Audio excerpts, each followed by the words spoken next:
Hey, welcome back to the Ping Pong Flick Show. My name is Chris Wong. Hey, I just want to real quick thank you guys so much. 8,000 subscribers. Wow. Incredible amounts. Thank you so much for watching, guys. Thank you so much for subscribing. That is incredibly awesome. But we're going to continue heading on talking about the DC Extended Universe because this dropped today. Wow. This poster looks amazing. This is way better than the official Aquaman poster, in my humble opinion. Way better. I mean, it's got that Star Wars feel to it. It looks fantastic. It is a painting, I believe, right? Yeah, it's a painting. And it's got everybody in there, sure. Some cases, some movies posters are like when they're crowded, it's just too crowded, depending how it's made. But because it's like a painting, like that type of painting, like in the Star Wars type paintings, it seems to work better than just photoshopping a whole bunch of faces on it. I don't know why, but it looks way better when it's done this way. You see everybody here. You see Mary. You see Arthur Curry, of course. Of course, he's still in his jeans with the tattoos. Doesn't have his outfit yet. That's fine. We've got everybody. Orm, Black Manta. We even got Vocal there, right in the back. And Nick. You see these different creatures on the left side and the right side. I'm trying to zoom in here, but it looks quite amazing. I don't know all these. I guess those are the fishermen that they're talking about. Some crab-like creatures. I guess these are all the different kingdoms. All the 7 kingdoms are on here, and there's like some kind of gigantic tentacle creature in the background. I'm gonna pause. Let me take that on. Squid or something in the background. I don't know what it is, but it's a kaiju for any case, and that's also really fantastic. And finally, actually, for the first time, we've seen Orm in the actual mask, and that looks like Orm. That looks like Ocean Master to me. I'm like, wow, they actually made that work. Like for one, they made Black Manta work, and they actually made that Orm Ocean Master, that face mask work. Wow, this movie is gonna be so incredible. I think it's gonna be a sleeper hit, like nobody thought it would be coming, but it's gonna be one of those epic finales to end the year on, especially when we don't have Star Wars at the end of the year. We're gonna have Aquaman to take its place, like underwater Star Wars, and this looks great. This looks fantastic. I want this on my wall sometime. I think this image is high resolution. This is not the one that was actually released. It was one with the Den of Geek and everything, and I think this may be the official one because that's pretty good to get it all textless like that. But I can't wait to see this in an actual poster. And if it doesn't, depending on this quality, I'll probably maybe even get it printed. Try to look over my wall where I can actually put it. Not too much more space left. But this, wow, was great. It's fantastic. Fantastic. When I saw this, I was like, oh my God, I need this now. I need this textless now. And I did.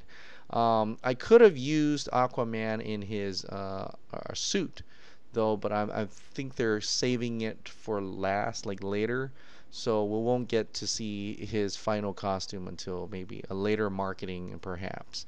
But it looks great. I love it. I can't wait to see more. It just hypes up me more to get that trailer at San Diego Comic-Con. And oh my God, it's like San Diego Comic-Con starts tomorrow.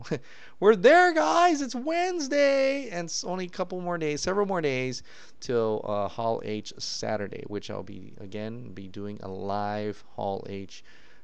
Live as in I'm just gonna look on the feed and talking to you at the same time for 2 hours. If you guys find that entertaining, then please join me Saturday morning at 10:30 Pacific Standard Time, which is like 7:30 a.m. Hawaii Standard Time, my time. So anyway, moving on. Shazam's got a couple more things going for it. A new exclusive first look. Has the kids, Billy Batson and Freddie, right there, and he's holding up what I'm trying to look. It's like a certificate of authenticity of a bullet. That's possibly what people were saying online, a bullet that shot at Superman and bounced off. So he puts in a little Ziploc bag with it. He's a huge Superman or DC fan. You see in the background an actual batarang. Oh my God, a batarang right there.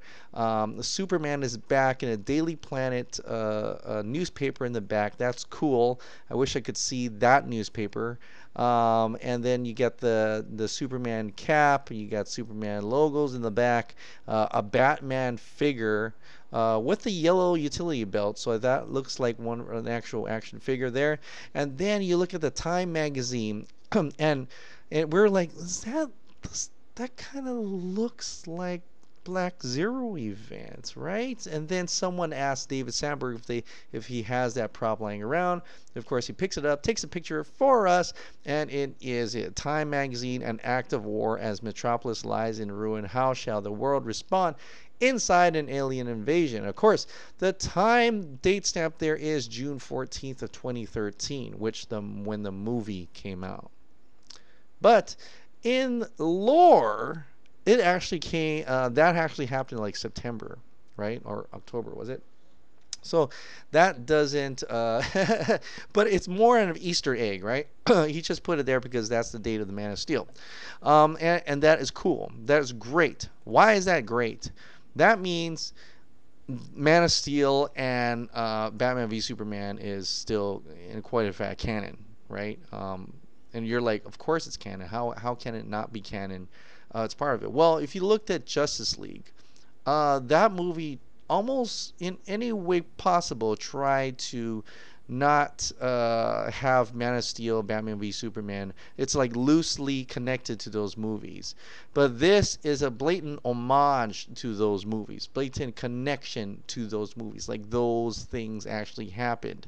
Man of Steel actually happened. In fact, there's so much more homage to those Zack Snyder films in this picture than in the Justice League movie that we got. Yeah, it's just it's quite amazing, and I think that's a great sign to show the connectivity between Shazam and the rest of the DCEU.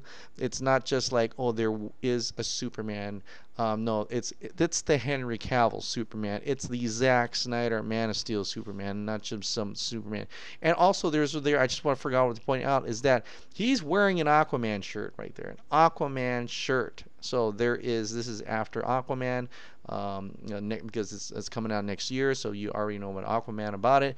It's got all these little memorabilias here, and it's really cool to see Easter eggs from the previous movies, just lightly touched upon, lightly put in there.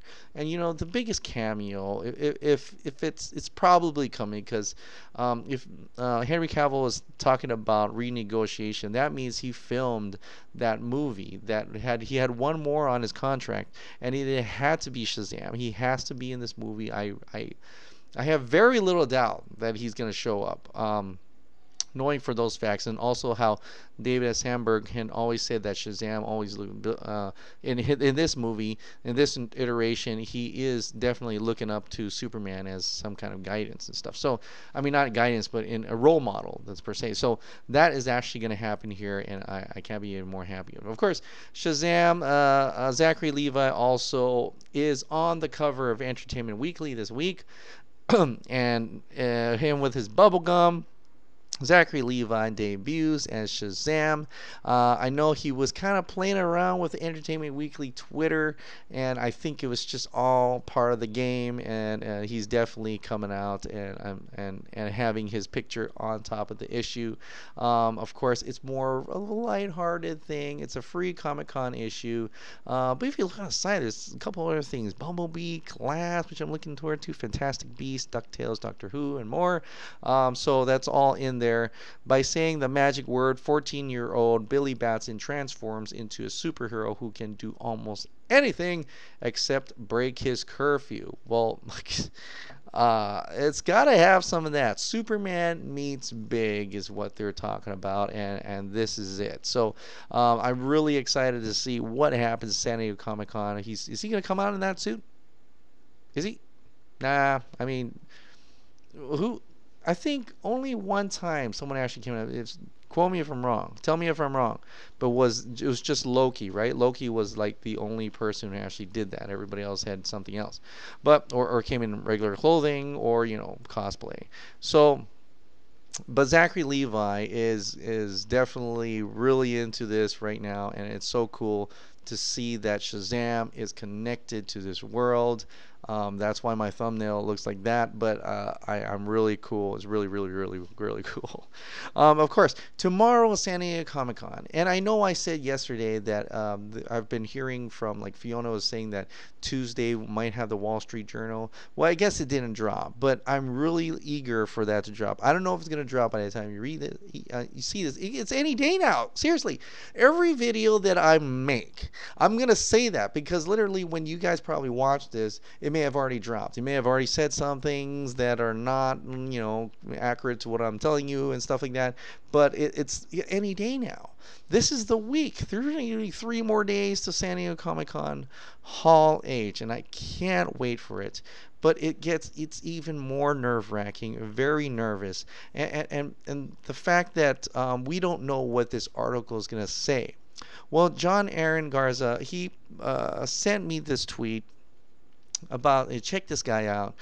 Ben Fritz actually made a book called The Big Picture, and it's called The Fight for the Future of Movies. Now, there's a little 20-page excerpt in the front. You can go ahead on Amazon. I'll link it down in the description below. You can go ahead and read it. The thing is, when you're reading this, you get the sort of idea like he's on our side, right? He's on the side of protecting the director's vision of the good old days before we had all these major franchises and stuff like that. And so you have that kind of feeling. Of course, it's a small excerpt, and so I don't know what more to the book is going to be. I didn't bother picking it up, but John Aaron's going to pick it up. So hey, when you're done reading, let me know what it is about.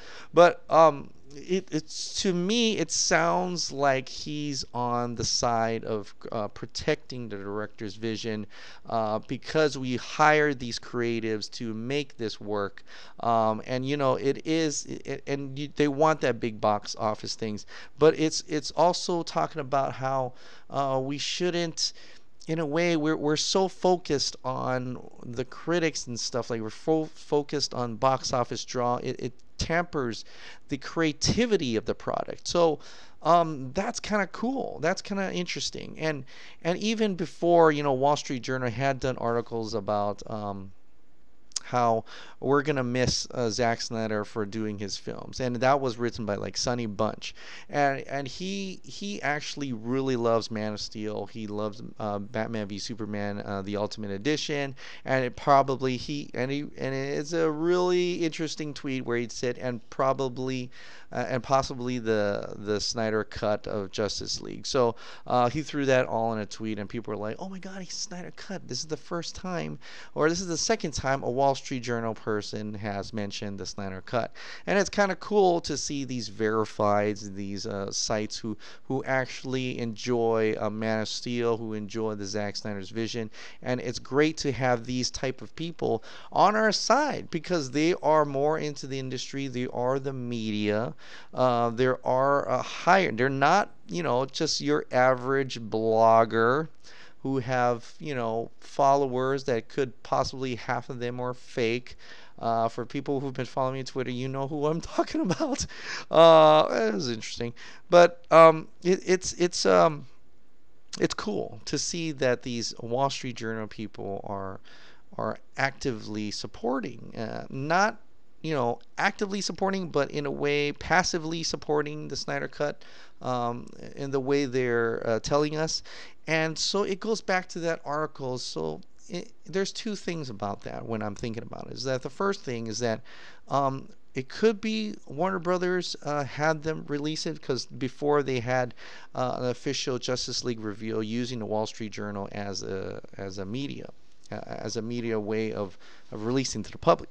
The other thing is that if this is like an opinion piece and it's just an editorial, if you will, just like the big picture of the fight for the future of the movies, how Ben Fritz says in his in his book, then it's more about the Snyder Cut movie. It's about how it became to be and how it adds to the fact that there was some dishonesty within the Warner Brothers studios, and we all know now, pretty much. I mean, even though evidence shows otherwise, to a lot of these bloggers who are getting their information from sources and stuff like that, but as from the outside, we're putting the pieces together and we see some kind of dishonesty here, right?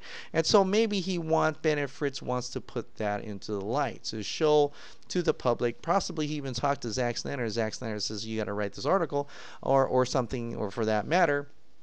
And he wants to enlighten the people, to the public, and not just our Twitter sphere here, that there was a dishonesty, that there's something wrong going on with Hollywood, and that they should be protecting their directors. They should have the directors do what they need to do in order to create this vision, in order to create his or her vision, and so that the quality of the film is intact.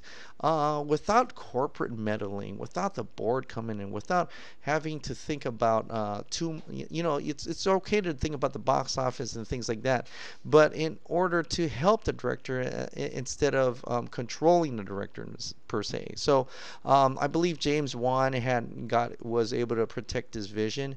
Matt Reeves had an article with Uproxx where he was pretty much blatantly put his foot down, put his hand down, and says, you know what, you want me to make this movie, I'm going to make this movie, I'm going to make my movie, and I think that is a great thing that this Snyder Cut movement has shown, is that there are directors that we need to protect. The creatives, you hired them for a reason. If you're on the same page from the get-go, you got to protect them. You got to make sure they make the movie that you guys agreed upon from the get-go. And if you deter from that, Justice League, if you will, this is what happens. This is what happens to studio meddling. This is what happens to Fantastic Four and other movies, and possibly Solo. This is what happens to Solo. I don't know if the Lord and Miller version was any better, but box office shows something's wrong. Something is definitely wrong. And you could say also that because of Last Jedi, but I don't know. And there's something to be said there. And I think this article that comes out, whether or not it's a Warner Brothers approved article, Warner Brothers say something about a Snyder Cut or not, bringing up that conversation to the public is what matters. I think people need to know. People need to know the truth. And that's what the Snyder Cut movement is all about. All right, guys. Well, thank you so much for subscribing. Again, thank you so much for getting me to 8,000 subscribers. I am very humbled. I am very thankful. Thank you for continuing to watch. We will continue our pre-San Diego Comic-Con coverage until Hall H, where I'm going to do my live 2-hour show. All right, guys. Thanks. Thanks a lot. Have a great, wonderful week.